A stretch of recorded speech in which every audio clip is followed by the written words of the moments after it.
Welcome back. Hi, I'm Chris from Rose City Originals, and I'm here with AccuQuilt in the Dream Studio to help you make your first quilt. In this series, I'll walk you through step by step making your first quilt with your AccuQuilt cutter. If you haven't already watched episodes 1 and 2, go back and watch those real quick, and then join us back here where we're going to put together our quilt top. As always, be sure to like and bookmark this video so you can refer back to it later. And as a reminder, the pattern we'll be using is called Go Fundamentals and is available to download for free from the AccuQuilt website. There'll be a link in the description box so you can get yourself a copy. Now before we begin today, let's gather up the tools we'll be using. Today we'll be cutting some sashing strips. We already have our cornerstones cut out. Those are the leftover 2.5-inch print squares. So we'll need our Go Me cutter. We'll also need the Go strip cutter 2.5-inch die, along with a 6-inch by 24-inch mat. So you'll also need a rotary cutter and an acrylic ruler. Then we'll need our sewing machine with the needle and thread. And lastly, we'll need our iron and ironing mat. To cut our sashing strips, we'll need to cut some 2.5-inch by width of fabric strips. We'll start by rough cutting 2 strips that are 11 inches by width of fabric and then cut them on the selvage edge.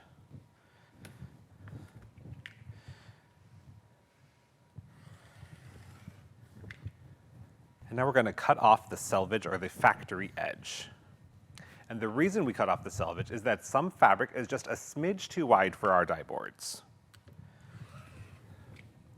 And since we're going to remove the selvage anyway, we might as well do it now. So we're going to fold those 11.5-inch strips in half lengthwise, and then line that up on the die board. Each one of these is going to give us 4 strips, and we're going to use those for the sashing and for the border.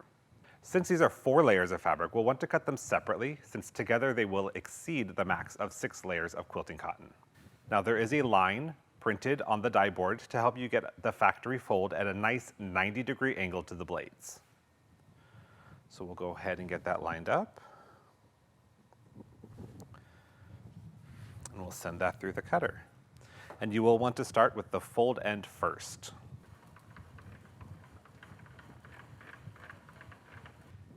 So we'll give that mat a little rub and slide it off. And there we have our 4 strips.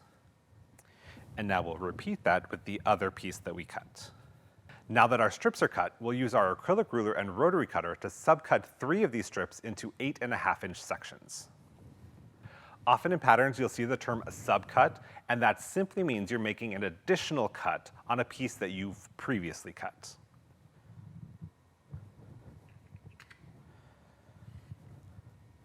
So we will need 12 sashing strips total. So I'll just use my ruler and line it up on that raw edge, and then cut. And now that we have our sashing strips, we'll grab those 4 remaining 2.5-inch squares, which is piece 2 from our cube, and start laying out the quilt.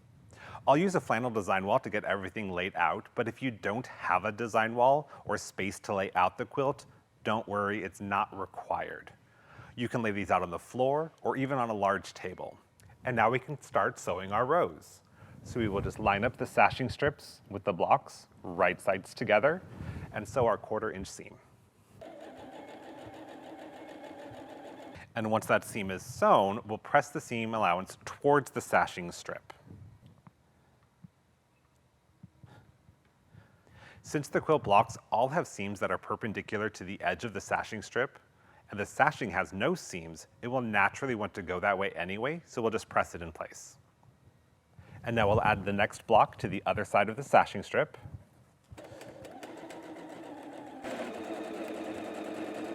And we'll again press that seam towards the sashing strip. There are 2 rows that have sashing and don't have any quilt blocks. It's just the sashing strip and a cornerstone. So we'll assemble those the same way, right sides together, and press the seam towards the sashing strip. Having all of the seams pressed towards the sashing strips will help us nest the seams of our rows nicely.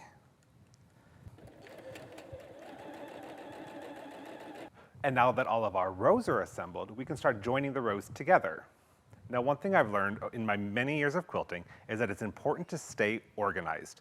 And one way to do that is to label the pieces as you go. In this case, let's add a label to the top left of each row. That's going to help make sure that we have all of our rows going in the correct orientation. So for these long rows, I highly encourage to pin or clip to make sure that everything stays lined up. You don't need a lot of pins, just at the intersections where the sashing and cornerstones meet.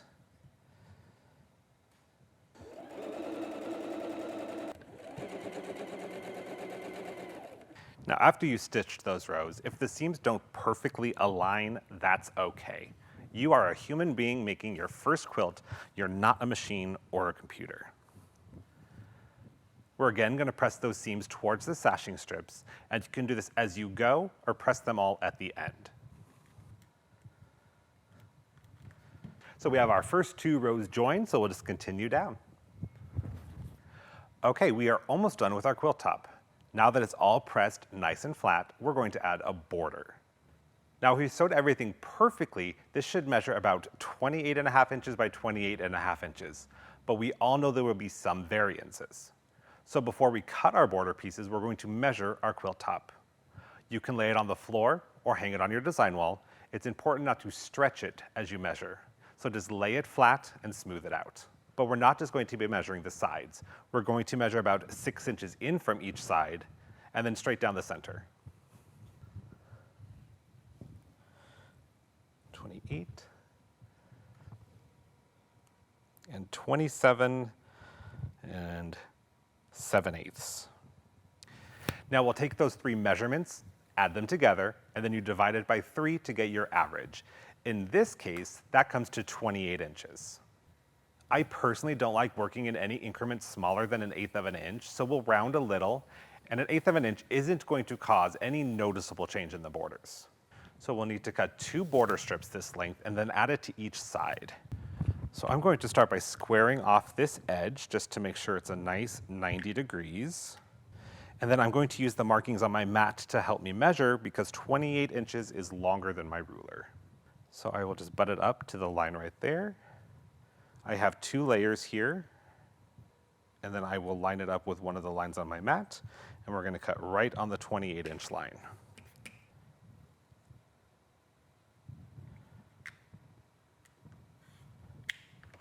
And again, since this is a long seam, I do highly suggest pinning it or clipping it in place. And just like before, we're going to sew this in place with a 1/4 inch seam.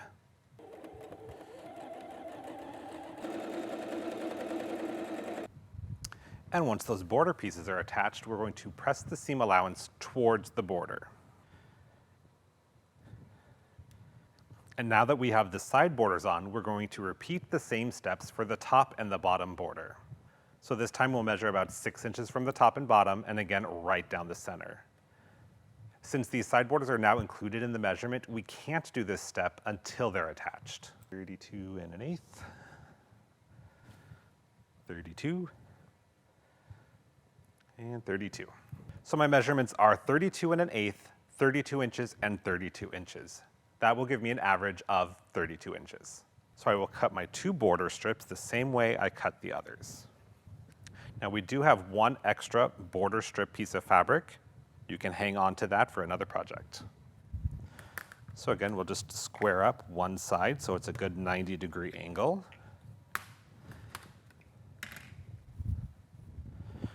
And then use our mat to make our measurement.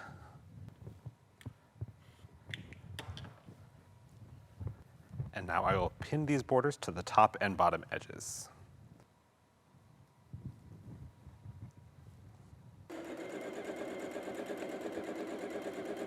And again, you're going to press the seams out towards the border. Okay, our quilt top is done. Now normally you'll find this is where a quilt pattern ends, but I'm not going to leave you quite yet. I'll be with you all the way through quilting and even binding your first quilt. So join me next time where we will create our quilt sandwich and talk about quilting options. So until then, go ahead and assemble your rows and add your borders, and I'll see you again real soon. Be sure to hit that follow button for more videos, including tips and tricks for getting the most out of your AccuQuilt cutter. Thanks for watching. See you next time.